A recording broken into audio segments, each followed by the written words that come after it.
the Columbia Network takes pleasure in bringing you Suspense.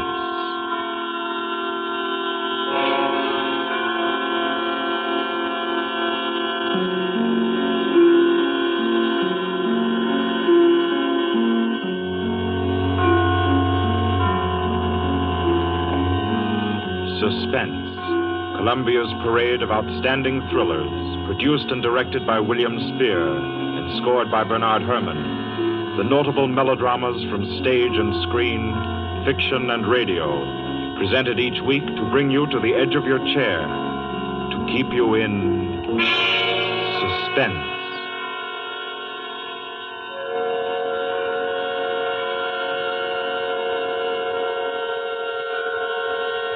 Good evening. This is Orson Welles. I'm very happy I am to be back in the United States and back on the Columbia Network, even for so short a visit as this one.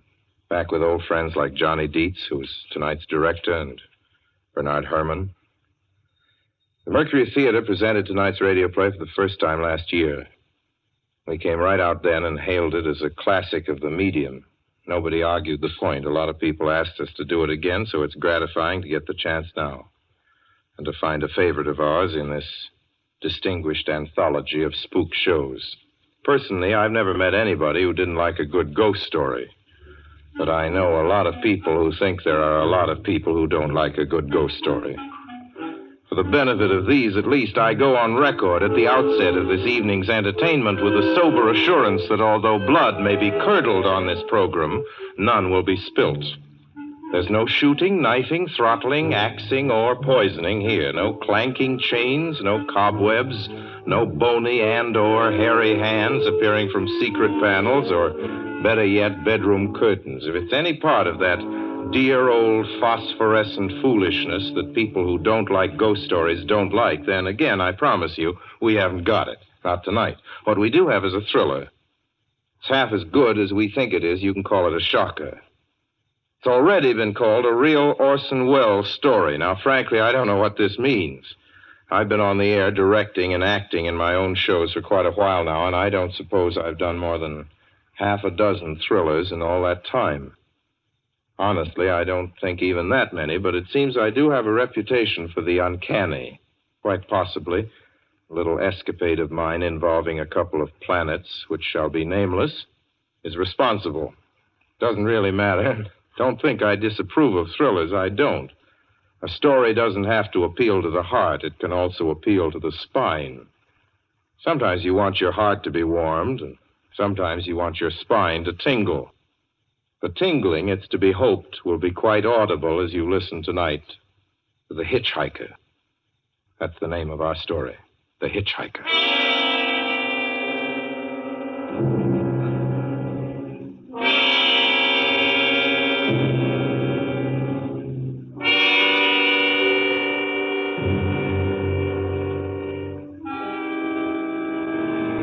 I'm in an auto camp on Route 66, just west of Gallup, New Mexico. If I tell it, perhaps it'll help me. Keep me from going crazy. I gotta tell this quickly. I'm not crazy now. I feel perfectly well, except that I'm running a slight temperature. My name is Ronald Adams.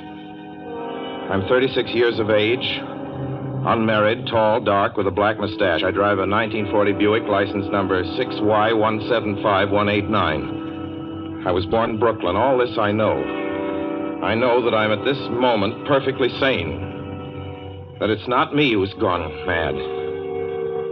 It's something else. Something utterly beyond my control. I've got to speak quickly. At any minute, the link may break. This may be the last thing I ever tell on Earth. The last night I ever see the stars. 6 days ago, I left Brooklyn to drive to California. Goodbye, son. Good luck to you, my boy. Goodbye, Mother. Here, give me a kiss, and I'll go. I'll come out with you to the car. Oh, no, it's raining. Stay here at the door. Hey, what's this? Tears? I thought you'd promised me you wouldn't cry. Oh, I know, dear. I'm sorry. But I do hate to see you go. I'll be back. It'll only be On the coast 3 months? Oh, it isn't that. It's just the trip. Ronald, I wish you weren't driving. Oh, Mother, there you go again. People do it every day. I know, but you'll be careful, won't you? Promise me you'll be extra careful. Don't fall asleep or drive fast or pick up any strangers on the road. Oh, gosh. I think I was still 17 here, you told me. Oh, and wire me as soon as you get to Hollywood, won't you, son? Of course I will. Don't you worry. There's nothing going to happen. It's just 8 days of perfectly simple driving on smooth, decent, civilized roads with a hot dog or a hamburger stand every 10 miles.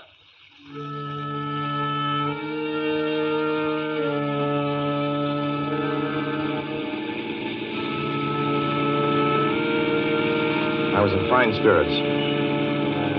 The drive ahead of me, even the loneliness, seemed like a lark. I reckoned without him. Crossing Brooklyn Bridge that morning in the rain, I saw a man leaning against the cables. He seemed to be waiting for a lift. There were spots of fresh rain on his shoulders. He was carrying a cheap overnight bag in one hand. He was thin, nondescript, with a cap pulled down over his eyes.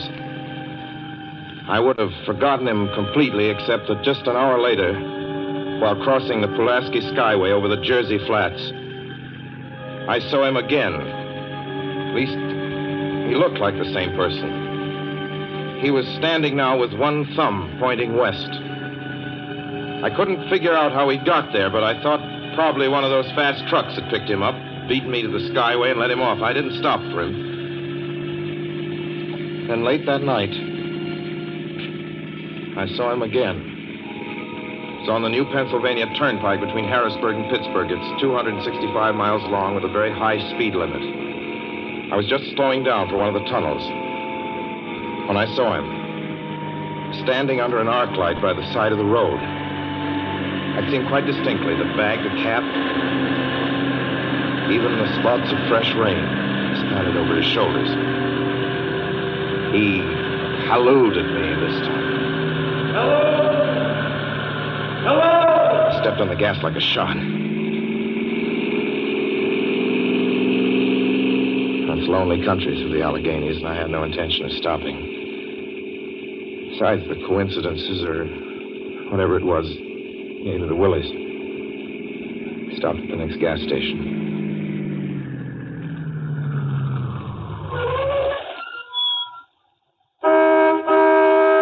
Yes, sir.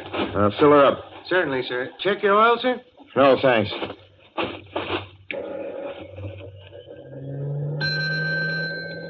Nice night, isn't it?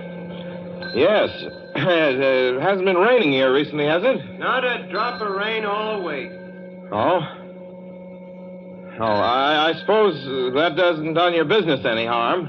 Oh, people drive through here all kinds of weather. Mostly business, you know. There aren't many pleasure cars out on the turnpike this season of the year. I suppose not. What about hitchhikers? Hitchhikers here? What's the matter? Don't you ever see any? Not much. If we did, it'd be a sight for sore eyes. Why? Oh, guy'd be a fool who started out to hitch rides on this road. Look at it. Then, you've never seen anybody? No. Maybe they get the lift before the turnpike starts. I mean, you know, just before the toll house. But then it'd be a mighty long ride. Most cars wouldn't want to pick up a guy for that long a ride. And you know, this is pretty lonesome country here. Mountains and woods. You ain't seen anybody like that, have you? No. Oh, no, not at all. I was just a technical question. I see. Well, that'll be just $1.49 with the tax.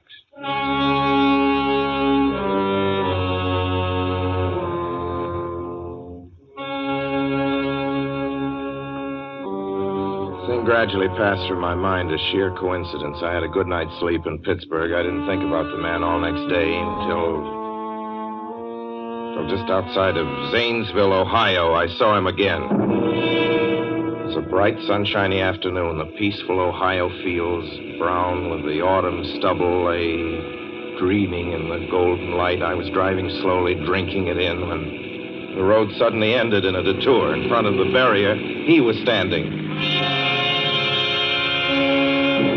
Let me explain about his appearance before I go on. I repeat, there was nothing sinister about him. He was as drab as a mud fence, nor was his attitude menacing. He merely stood there, waiting, almost drooping a little, with a cheap overnight bag in his hand. He looked as though he'd been waiting there for hours. And he looked up. He hailed me. He started to walk forward. Hello? Hello? Hello? No, not just now. Sorry. Going to California? No, not today. The other way, going to New York. Sorry.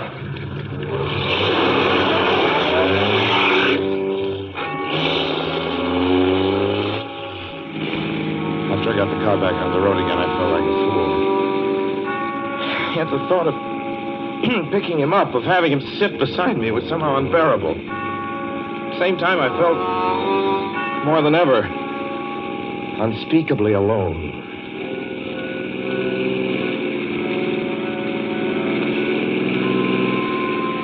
Hour after hour went by. The fields, the towns ticked off one by one.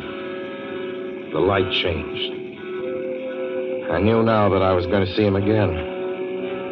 And though I dreaded the sight, I caught myself searching the side of the road, waiting for him to appear.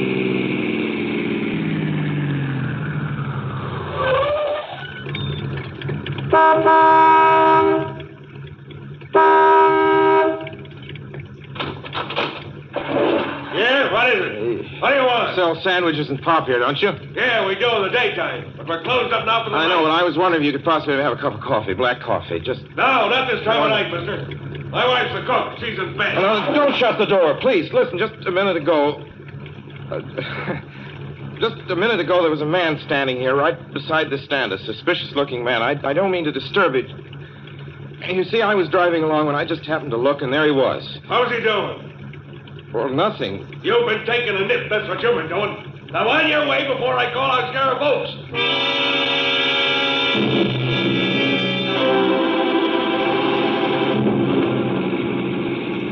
I got into the car again and drove on slowly. It's beginning to hate the car.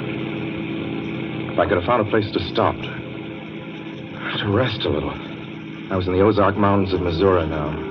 A few resort places there were closed, only an occasional log cabin, seemingly deserted. That's all that broke the monotony of the wild, wooded landscape. I had seen him at that roadside stand. I knew I'd see him again. Maybe at the next turn of the road. I knew that when I saw him next, I would run him down.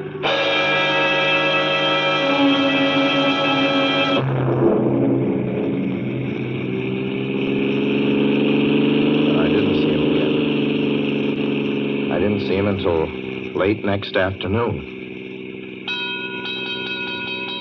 I stopped a car at a sleepy little junction just across the border into Oklahoma to let a train pass by. When he appeared across the tracks, leaning against a telephone pole. Perfectly airless, dry day. The red clay of Oklahoma was baking under the southwestern sun. Yet there were spots of fresh rain on his shoulders. I couldn't stand that. Without thinking, blindly, I started the car across the tracks. He didn't even look up at me. He was staring at the ground. I stepped on the gas hard, veering the wheel sharply toward him. I could hear the train in the distance now, but I didn't care. And something went wrong with the car. The train was coming closer. I could hear its bell ringing and the cry of its whistle. Still, he stood there. And now I knew that he was beckoning me to my death.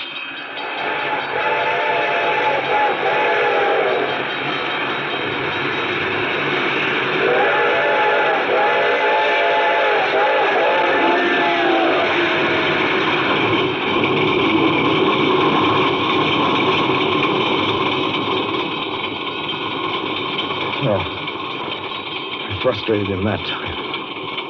The starter worked at last. I managed to back up. When the train passed, he was gone. I was all alone in the hot, dry afternoon.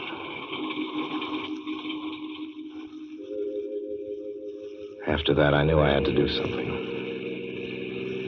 I didn't know who this man was or what he wanted of me. I only knew that from now on, I mustn't let myself alone on the road for 1 minute. Hello there. Like a ride? Well, what do you think? How far are you going? Where do you want to go? Amarillo, Texas. I'll drive you there. Gee.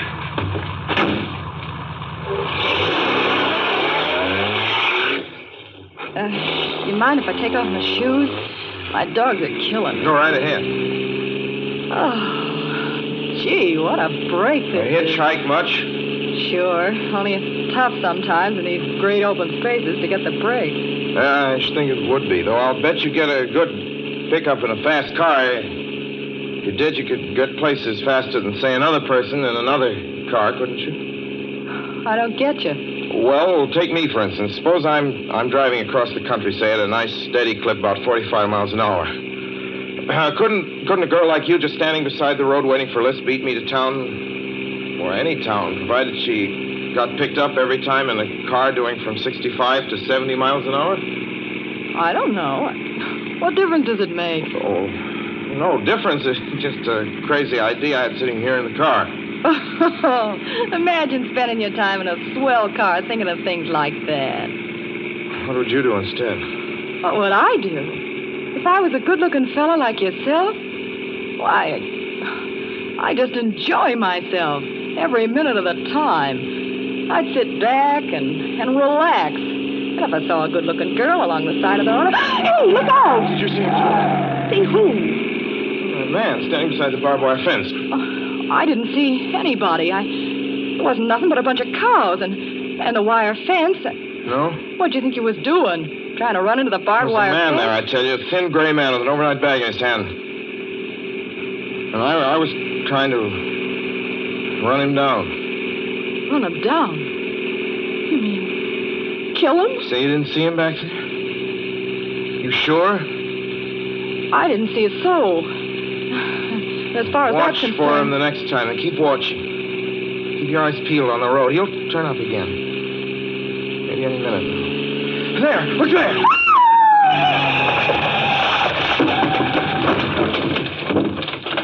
How does this door work? I'm getting out of See here. him that time? No, I didn't see him that time. And personally, mister, I don't expect never to see him. All I want to do is go on living. I don't see how I will very long, driving with you. Oh, I'm sorry.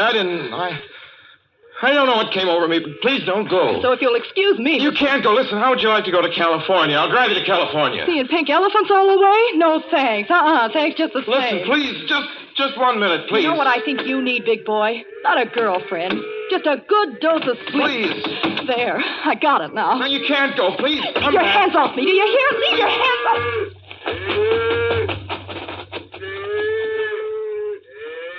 She ran from me. As though I were a monster. A few minutes later, I saw a passing truck pick her up. I knew then that I was utterly alone. It was in the heart of the great Texas prairies. There wasn't a car on the road after the truck went by. I tried to figure out what to do, how to get hold of myself. If I could find a place to rest, or even if I could sleep right here in the car for a few hours along the side of the road. I was getting my winter overcoat out of the back seat to use as a blanket when I saw him coming toward me, emerging from the herd of moving steer. Hello?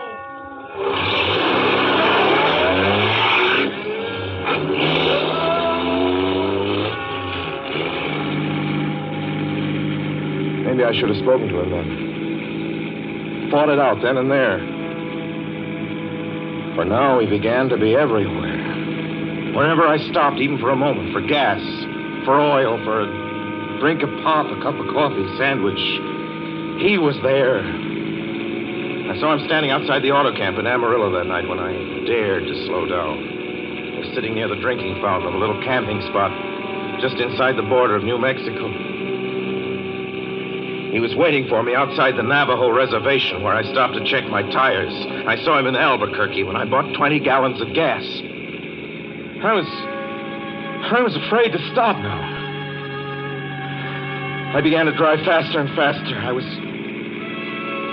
in lunar landscape now. The great arid mesa country of New Mexico. I drove through it with the indifference of a fly crawling over the face of the moon. Now he didn't even wait for me to stop. Unless I drove at 85 miles an hour over those endless roads, he waited for me at every other mile. I'd see his figure, shadowless, flitting before me, still in the same attitude, over the cold, lifeless ground, flitting over dried-up rivers, over broken stones cast up by old glacial upheavals, flitting in that pure and cloudless air. I was beside myself when I finally reached Gallup, New Mexico this morning. There's an auto camp here. Cold, almost deserted this time of year. I went inside and asked if there was a telephone. I had the feeling that if only I could speak to someone familiar, someone I loved, I could pull myself together.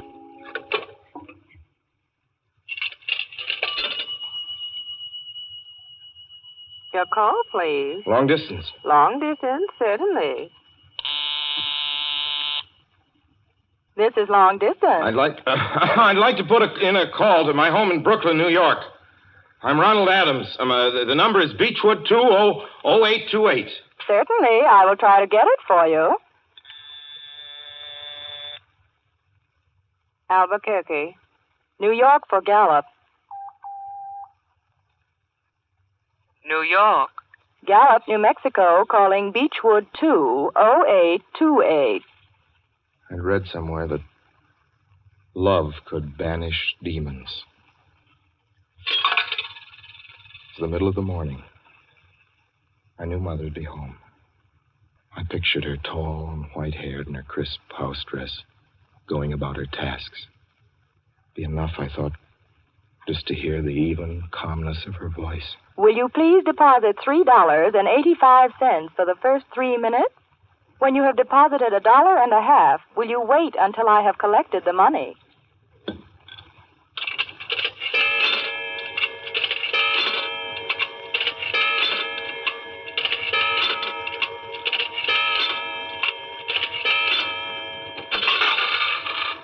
All right, deposit another $1.50.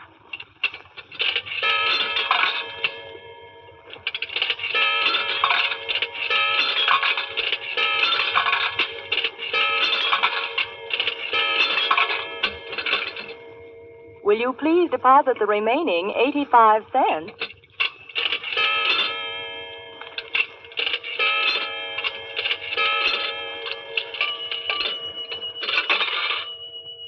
Ready with Brooklyn. Go ahead, please. Hello?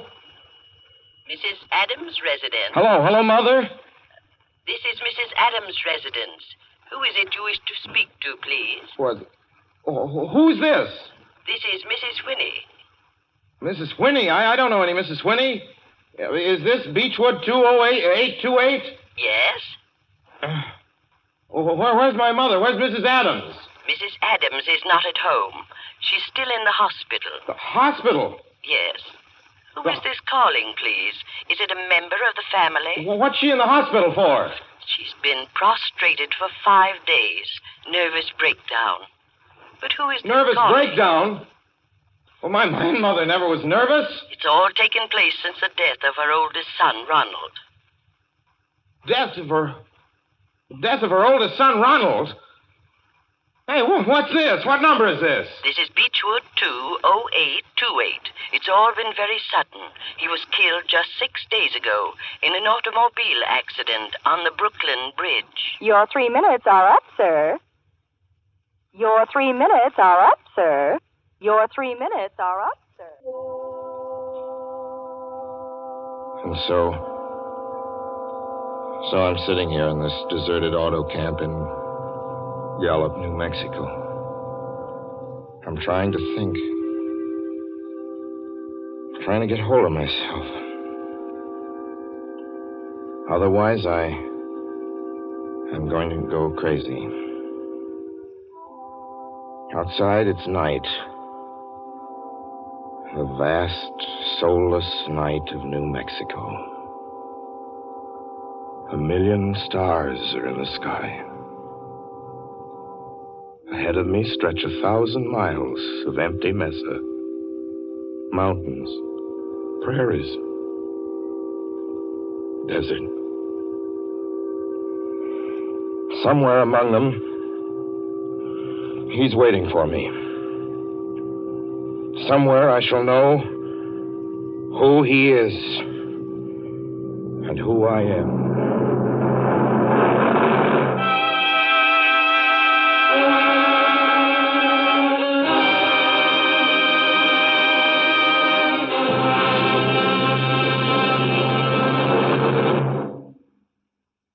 So ends The Hitch-Hiker, and to Orson Welles our considerable thanks for his playing of the title role.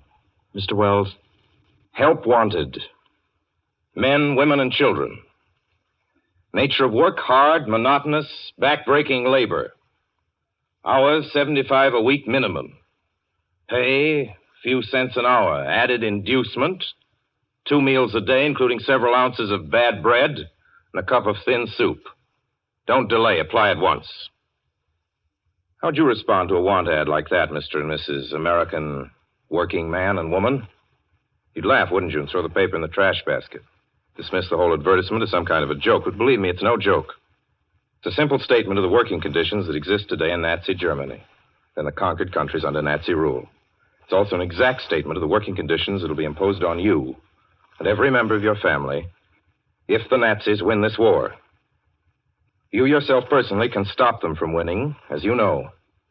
You don't have to give up your well-paid job to do it. You needn't have to be a soldier or a sailor or an airman or a nurse or a war worker to ensure American victory. Uncle Sam doesn't ask plain, ordinary, hard-working citizens like you to give him anything. All he does ask very seriously and very urgently is that you loan him 10 cents out of every dollar you make. That's all there is to it. Lend Uncle Sam a dime to win this war, and he'll pay you back with interest when he's won it. The easiest, most convenient way to lend him these dimes is to enroll in the payroll savings plan. Just tell your boss to deduct 10 cents from every dollar he pays you and lend it to Uncle Sam in your name. Sign up for this simple savings plan today, and when victory comes, you'll have war bonds in your pockets instead of Axis bonds on your wrists. Suspense will be heard again 2 weeks from tonight. Next Wednesday night, September 9th, the Columbia Broadcasting System will present over many of these stations at 9:30 p.m. Eastern Wartime an address by W. Averill Harriman, the United States Lend-Lease Administrator in London. Mr. Harriman, as the personal representative of the President of the United States, attended the Moscow conferences between Winston Churchill and Joseph Stalin. Next Wednesday's broadcast will be Mr. Harriman's first public address since his return to this country. Suspense is produced and directed by William Spear. John Dietz was our guest director this evening. Tonight's radio drama was written by Lucille Fletcher. The original score was by Bernard Herrmann.